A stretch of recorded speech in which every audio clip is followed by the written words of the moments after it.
Hello. Yes, you. Hello.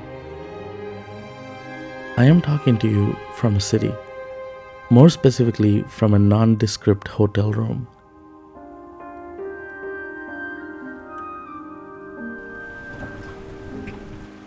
Whose window overlooks the city.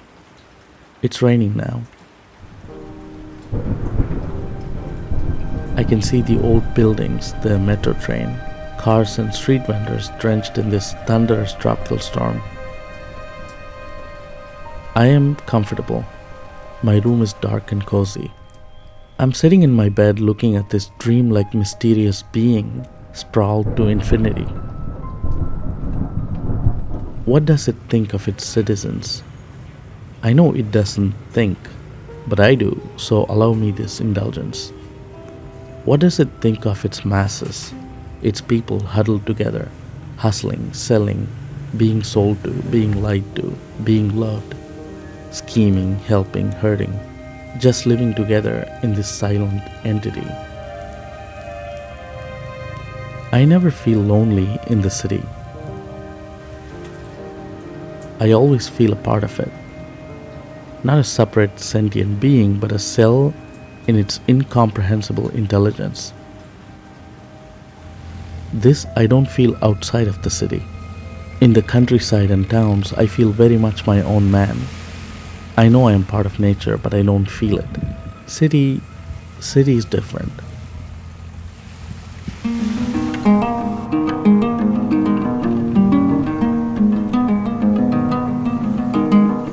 I used to hate mega metropolises. The never-ending spread of neighborhoods, sky-scratching glass buildings, and relentless hustle and bustle used to intimidate me. I wanted to run back to the peace and familiarity of my village. But all of this changed one day.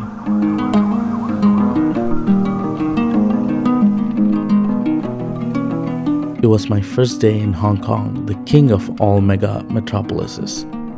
I had to work on my first day. I entered the high-rise at 9 a.m. and didn't leave until 6:30 p.m. When I came out of the office, it was almost dark, which was a surprise. I started walking and soon disappeared into the crowd of Kowloon. It started to rain. Slowly at first, but soon it began pouring. That's when I saw something breathtaking.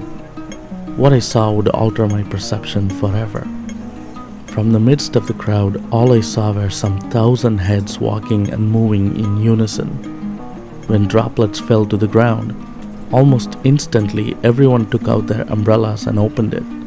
Almost all of the umbrellas were transparent ones in different colors. 1,000 heads were replaced by 1,000 see-through umbrellas with droplets falling on them. The puddle by the side of the road reflected the classic neon signboards of Hong Kong. That was the moment I changed. It awoke something in me, an observer who was long dormant. An observer who saw cities for what they were, sentient entities, silent observers. The obvious beauty of that city was all around me. Tired workers eating on the side streets, neon-lit street food shops with steaming buns and noodles, bespoke tailors and massage girls yelling across the street to get your attention, the big red public bus passing through, distant mountain lights and skyscrapers. Everything seamlessly became part of this one entity. That night I walked for hours, passing by subways, bridges, escalators, malls, phone stores, brothels, 100-year-old restaurants, canals and boats. I couldn't get enough. I was no longer lost and lonely. I was part of something magnificent. When I got back to my hotel room, I didn't switch the lights on immediately. I pressed my face against the huge glass window of my room, overlooking several islands of Hong Kong and the glorious Victoria Harbour, lined with 100-story buildings with 1,000 windows, office buildings and apartments. I stood there for quite a while. That night I lay in my bed looking at the distant city lights, which never slept. But I did, eventually. This realization doesn't just apply to Hong Kong. I am now a keen observer in any city I happen to travel to. About 10 years ago, a city had created a similar impact on me, not to the extent that Hong Kong did, But it did something quite similar. I was living in Canada at the time. One of the worst winters had come to an awful conclusion. A mix of snow and freshly sprouted greens were all over my neighborhood. Life wasn't good. I had no money. And my living situation was toxic, to put it mildly.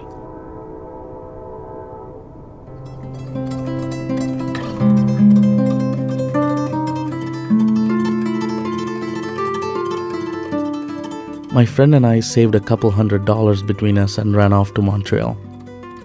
Early in the morning, we negotiated a deal with a newspaper van heading to Montreal. We set off surrounded by thousands of newspapers and the smell of mold. We passed by sleepy northern towns and forests. Some 7 hours later, we found ourselves in Montreal, an old French city in Canada. We managed to secure a place in 16-person room in a hostel filled with bunk beds. I didn't mind any of the inconvenience. The noise, the shared washroom, everything was new and exciting. Back in the day, I used to have a small MP3 player with me at all times. Remember those? With the soundtrack of the film Midnight in Paris blaring in our ears, we began exploring the city by foot. The Victorian lamps and the cobblestone streets of old Montreal transported us to an ancient another world. That's also one of the first time I thought about the timelessness of a city, especially those cities that remain unchanged in its soul, even after going through hundreds of wars, famine, floods, and kingdoms. That's one of the reasons why I always wanted to visit Istanbul, an ancient metropolis along the Bosphorus Strait. I've always felt this special connection with that city, almost like I've lived there in some previous life. I know it sounds stupid. Previous life? What am I thinking? But to stand in those stone-laden streets and looking at something like Hagia Sophia must be amazing. Just the knowledge that billions of people across ages have witnessed the same mesmerizing sight is nothing short of incredible. I feel the same sense of awe when I visit the ancient cities of India such as Sri Rangam or Tanjavur, or cities in China such as Beijing or Nanjing.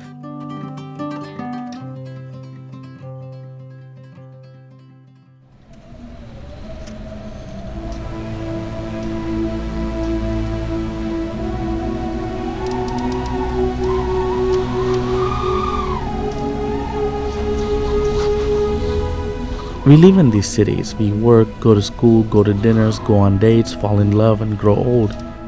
And just for doing something as mundane as living our lives, we are part of history. These cities have seen millions and billions of lives such as ours, and it might see a billion more.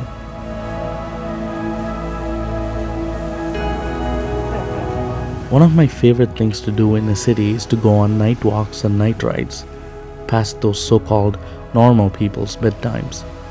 I once used to live in an island city where the sound of the crashing waves was never far away.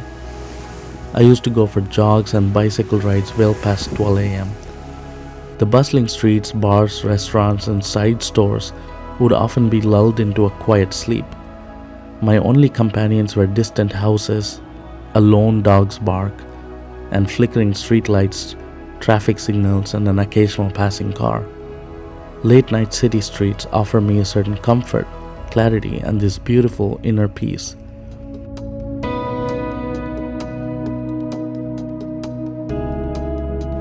Back to where I am now.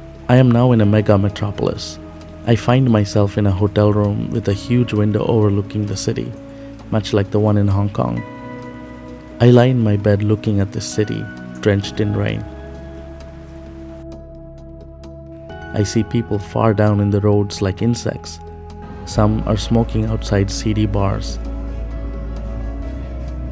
Some are closing up shop. Some are hurrying to get back to the comforts of their home.